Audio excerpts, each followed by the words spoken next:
What is going on in America? The unrest in the United States and the riots in the nation's capital have left many of us wondering how to respond. I'm Anita Wing Lee from Faith Strong Today, and we're breaking it all down for you here. Protesters from a pro-Trump rally stormed Capitol Hill on Wednesday, clashing with police and causing a lockdown. At least 3 people were injured and 1 has died after rioters, many of them waving Trump flags and wearing Trump apparel, breached security at the Capitol building and swarmed the area.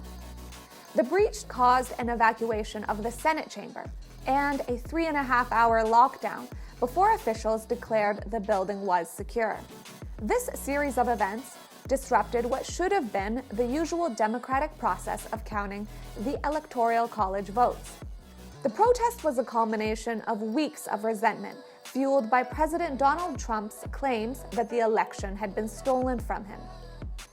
Called a moment of great dishonor and shame for the nation by former President Barack Obama, this news has stunned viewers around the world, many of whom looked to America as the pillar for democracy. Since Wednesday, political and religious leaders on both sides have condemned the violence, with many urging believers to pray for the nation. Not exactly the way we imagined 2021 would begin. But these events raise an important question for believers. In the midst of our broken culture, one plagued by fear, racism, and violence, how should we get involved? Theologian and writer Dr. Jim Denison believes that retreating from the challenges of our day is not a biblical option for believers. We are called to be the salt of the earth. Many who stormed the Capitol building did so with Jesus 2020 signs, "In God We Trust" banners, and one enormous cross. But God's call is clear.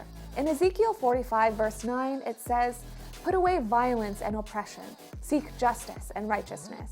And many Christian leaders are echoing that sentiment on social media.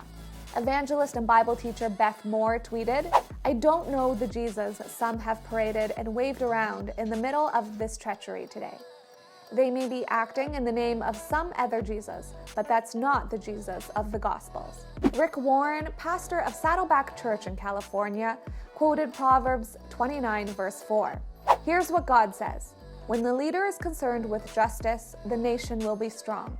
But when he is only concerned with money, he will ruin his country." Many of the protesters believed that the election was rigged, but that's no excuse for their behavior. Take a look at this clip from Senator Ben Sasse, speaking right after the breach. Most governments in the past have said might makes right, and we saw some of that hooligan nuttery today. Might makes right. No, it doesn't. God gives us rights by nature, and government is just our shared project to secure those rights. America has always been about what we choose to do together, the way we reaffirm our constitutional system. As members of the church, we can do more than just post on social media. Christians should pray, asking God for peace and healthier leadership. Social media posts praying for peace have lit up the internet, but are we actually taking time with God away from technology in order to pray for our leaders? By praying for our leaders, we learn to submit and honor authority, especially God's authority.